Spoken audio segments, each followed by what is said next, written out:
Gosh, sometimes it's real hard to come right on in and talk. I hadn't had a chance to really digest the game or look at really any statistics. Of course, I thought that, again, I think that we're still a work in progress. I think you're beginning to see, flashes of us to have a chance to have a pretty good basketball team. And there was some good sequences there. I thought our defense was much better tonight. Of course, we held them to a little too much there in the second half. Got to the rim a few times, especially early on. But 43%, getting that thing, we got to get it below 40. Rebounding was a little bit better, but weren't real happy early on in the game. Too many offensive rebounds at halftime. Did a better job in the second half on the offensive, of course, our defensive glass. I thought, I think Curbelo had a triple-double. That was, that's significant. I thought fatigue got him a little bit late, missed a few layups there, and maybe a bad decision or two with the ball. But overall, of course, he makes a big impact in the game. But I thought it was just a good overall team effort. Had a lot of guys got in there and played well. I thought it was good to see Austin Crowley kind of relax out there and kind of look more like himself. I'd like to see him finish free throws, back ends of 1-on-1s at crunch time. I think we could have sealed that thing a little bit earlier had we done that. I thought Awako got in there, got a couple of big rebounds late. But overall, I just thought it was a good team effort. And again, still searching for overall consistency. But I thought our team responded and played well. Jay, do you know when the last triple-double was here? I don't have any idea. 1980. Oh my gosh. Do you have any recollection of that? I'm trying to think about night. Of course, I was probably at that game because as a kid growing up loving it around here. Trying to think in 1980 who that would have been, maybe like a Joe Dawson or somebody like that. Ronald Jackson. Ronald Jackson, the Beast Town they called him. He coaches high school basketball in Alabama. Ronald Jackson, one of my all-time favorites growing up, was a great player here. So anyway, good ode to Ronald Jackson, the Beast Town. So anyway, heck of a player. He was a long, wiry 6'8" center. It's kind of crazy. Curbelo's season so far hits a historical benchmark, and at one point looked like he wasn't even going to play this year. Yeah. Kind of going back on that, I talked about that a little bit earlier in the Hardwood Club pregame meeting. And, it just changed things so fast. And of course, I think my athletic director, Jeremy McLean, would attest to this. We had just kind of lost hope. Just been no communication with NCAA. We just didn't really feel like, that there weren't very many players being ruled eligible in the deal. It didn't really seem to know why. He seemed to really fit the criteria they had laid out. But then all of a sudden, this within a couple of days, they have this big lawsuit or court case up in West Virginia, and boom, it just happened. So it kind of reset us, and we're still kind of in that stage of trying to find ourselves offensively, defensively, and it's going to take us, I think, a few more weeks. One, it's just on an individual basis, it's going to take him a little more time to get into condition. I think some of the plays, as I mentioned late in the game, had poor decision on a pass one time, and then of course I thought we ran good offense and got him to the rim, a layup that he normally makes, wasn't able to finish. And but I think he'll just get better and better as the season goes. But it is very ironic that just a few weeks ago, the mood around here was he wouldn't be eligible. So, but he makes a big difference for our team. And now we've got to try to build, like I said, that chemistry and cohesiveness around him, and it's getting better and better every game. And like I said, I want to kind of go back to Austin Crowley. He's going to make Austin's life easier, because all of them, really, to be honest with you, because he does such a good job of distributing the ball. Of course, 11 assists, and should have had maybe a few more. How about Awako just coming in, returning to the starting lineup? Felt like it was perhaps one of his best games. I thought so. I thought he was really, really solid, and I thought defensively, of course, he brings an element that we really haven't had, I know, since I've been here, in terms of a shot blocker. Somebody, he's not, of course, tallest. He's 6'7", but he's very explosive and athletic. Had 4 blocks tonight, a couple of big ones where he erased, guys going into the rim. And but I really thought one of the biggest plays was when, we were, of course, I think we were up 4 or 5, and they had gone down and shot, of course, and missed, and just made a big strong two-handed rebound and immediately got it over to AC before they could foul him, and got, of course we want to get to AC, one of our better free throw shooters. But I thought overall all night long he was solid, really did, and he's beginning to score the ball a little bit. Did you get any explanation on the technical fouls? Did they give you an explanation on that? I can only go what they told me. The second one on Victor Hart that fouled Victor out was two players jawing at each other, and there was I don't like our players doing that. I'll be honest with you, and of course I'll address that with our guys, but there was a good bit of that going on from the get-go, and a lot of it's competitiveness and so forth, and you want to, there's kind of a fine line there. But once the officials, and they had come over and warned both teams, and that it was getting a little, so you knew at that point when they do that, it's going to be the next thing happen. You're going to get a technical foul. So on the second one on Vic Hart, it was two players jawing. Of course, what happened was they called a technical on the Georgia State player, technical on our player. Well, of course, that fouled Vic out for us, and then there was also a personal foul called on us. That's why they went and shot free throws. So just to be clear, there was a double technical foul on that one. I thought the call, and I talked to the officials later on when the motion settled down a little bit. I thought the first one on Donovan, he was already out of bounds, and the official took it that he had thrown the ball, in an unsportsmanlike way. I thought he was trying to just save the ball, back in. It didn't in any way appear to me that there was any type of unsportsmanlike play on that. And I think if the officials would look at that, they'll maybe agree with that. I think they missed that one. But anyway, overall, I thought the officiating was pretty good. Guessing you haven't heard yet, but James Madison won again tonight. So going to be another undefeated team to face on Saturday. I would love for us to have a packed house. I don't know if we can get that together this fast, and with the fact that our students are not here and so forth. But whether they are or not, what an opportunity that we have. I think, Jack, did I hear that we haven't had a top 20 team visit Reed Green since 2011, and that was Memphis, and I think we won that game. Is that correct? Central Florida. Okay, it was in 2011. So we have a great opportunity tonight. Of course, they're really good. They were the top two teams that I picked in the preseason coaches poll. I think I'm a pretty good prognosticator because I had James Madison first and Appalachian State second, and I think most of our coaches did. You're pretty obvious. They had a really good team last year. We had a great game with them here last year and we played really well, and we're fortunate to beat them. And but they have all those players back. They're long, athletic, very deep. They can score it. So we're going to have to really be on top of our game to be able to beat them, and on a quick turnaround. So.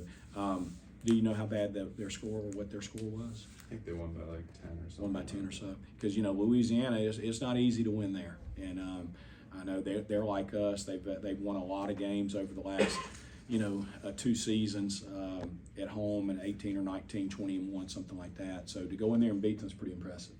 68-61. Okay, 68-61. Okay. Follow to that. Returned home for the first time in weeks. I mean, that has to just be weeks. Seems like months. Yeah. Just talk about just coming out to fans cheering for you, I told John Cox earlier in the coaches show, I said, gosh, it feels like that we are, it almost feels like somewhat of a home game. We're so used to have played on the road. And, if you go back to the start of our season, of course, we opened the season home, went to Akron, came right back home. So that wiped away 2 of them real quick. And but it feels so good to be home, guys be able to sleep in their bed, have a normal game day routine that we kind of control. And so yeah, I hope I know of course we haven't built a lot of momentum with our record, but this is kind of where it started last year, and we were able to start winning games at home, and our crowd started feeling that energy, and so hopefully a lot of people will take notice of tonight's win, and of course our opponent on Saturday, and come in here and help us win, because Reed Green Coliseum is one of the tough, when it's got people in it, it's one of the toughest places to play in the United States. With just such the quick turnaround to Saturday, did you do any preparation or look ahead to James Madison? Not really. I'll be honest with you. We needed to. We have. The way our scouting is of course set up. Each one of the coaches have a scout. So yes, we already have advanced scouting. I'm so old school, I never look ahead. I don't look ahead on the schedule until this game's done. Now, it'll be a long night tonight in terms of preparing for tomorrow's practice because you have such a short turnaround time. But you also have to understand they played at Lafayette. They'll be it's not a very long ride. I'm not sure if they'll come in tonight or tomorrow. But yes, we do have a coach that already has the advanced scout ready. I just haven't done a lot on it myself. Anything else for Coach? So questions for Curbelo and Crowley? Andre, when did you realize that you were, I guess, in contention for a triple-double? I'm not gonna lie to you. I think it was obviously second half towards the end. They had taken me out in one of the media timeouts, and damn near like half of the team came over. Yo, you got 3 rebounds and 1 assist. And I mean, I never played for that. It just happened to, be, I guess, a good time for me to do it. I was able to get an assist right away and then, 3 quick rebounds. But to go deep a little bit on that, just all credit to my teammates and, coaching staff. I think they've done a hell of a job in, believing in me and being very welcoming. So all credit to them, and, I'm just happy we got the W. Is it kind of crazy that, I guess you didn't think you'd be in this spot with a triple-double, especially given the first few games of the season that you miss. Can you kind of speak to that? Yeah, no doubt, man. I mean, just got to stay in the moment, live in the present. I was struggling mentally, physically. I didn't know what to do. I didn't know how to go about my day. I didn't know how to prepare, which is bad. Like, I'm the type of guy that if I know I'm not playing, then I'm not, like, being here was very challenging for me because I didn't know what was going to happen. So it was very tough, mentally. But like I said, my teammates, coaching staff, they were able to, keep me on point, keep me in a good state of mind. And once I got the green light, it's go time. It's going to take some time to, continue to get better and, continue to build that chemistry. But I'm happy where we are. I think we're seeing the progress. And it's just about getting 1% better every day. How'd you find out that you were finally eligible to play? I think they had the thing in Ohio, and pretty much just people like they were, this was happening, and then when they had that first meeting, they said they're gonna give us like 14 days, something like that. So there was just a weekend where they told me it's about to be green light. So I want to say maybe 2 weeks before the first game. Have you ever gotten a triple-double in your career? Oh yeah, once. Hell yeah. Hell yeah. Want to check? No, for sure. But yeah, I've got I want to say maybe less than 10. Did you know it's the last time the program experienced one was in 1980? Yup, they told me down there it was 1980. Again, just proud. I'm happy, but next game mentality. We got a good one coming up. I'll enjoy what just happened, and I'll enjoy the W. But like I said, it's all about getting better and just building that chemistry up. So next game mentality. For context, Coach Ladner would have been in high school when that happened. Oh. They don't put Wow. it on that. Yeah. Wow. Austin, what has having Andre done for your game? Just having him on the floor now. He's a playmaker, man. It's always great to play with playmakers like himself. He's another scorer for us, which opens up the court where they can't sit in doubles all the time. I think I struggled with that early on, just getting doubled. Every time I catch the ball, everyone shaded to me. But tonight we had lineups where we were 4 out, 1 in, where we had shooters on the outside where they can't really do that. So it opened up a lot for me. That's where I thrive at. I think I thrive at getting downhill. Playing inside out, and that's what I did tonight. With those playmakers I had out there, it made it a lot easier. Got a lot of good shots early and got on the road early. What'd you think of Victor's outing out there? Which one? Walcott, sorry. Iwaku? Oh, man, he started off on the defensive end. I think that's his main thing he wanted to do. He came to us in practice and just was like, man, I want to block a lot of shots. And that's what he did that first half. That's got his juice going. And we all know the type of player V.I. is. Once he gets his motor going, once he get that defensive thriving that he has, he goes. And man, he played very well for us. You know, he's one of those guys that he brings our energy. And he starts on the defensive end, and I think that's the best thing for us. Andre, you started the game 1 for 7. How do you kind of get past that mentally to try and get into a groove?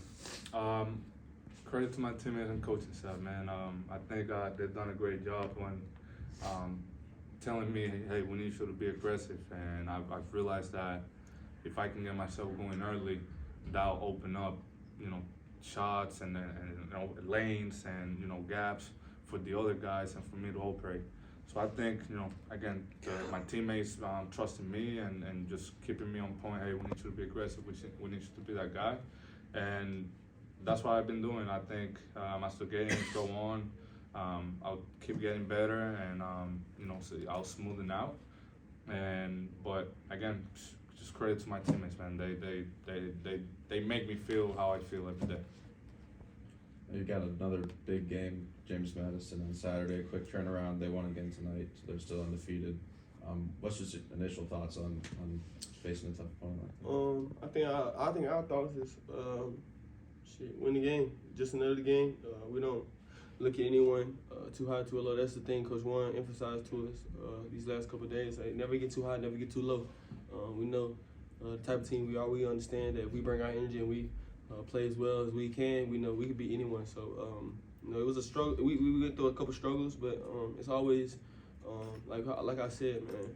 You can't pray for rain and not be ready to stump through the mud. So we just went through a couple, bumps in the hill, but now, hey, we're ready to go. I think we're on a roll. Practice has been good. Our energy has been good, and man, we're ready to play. Whoever, it doesn't matter who it is. Anything else?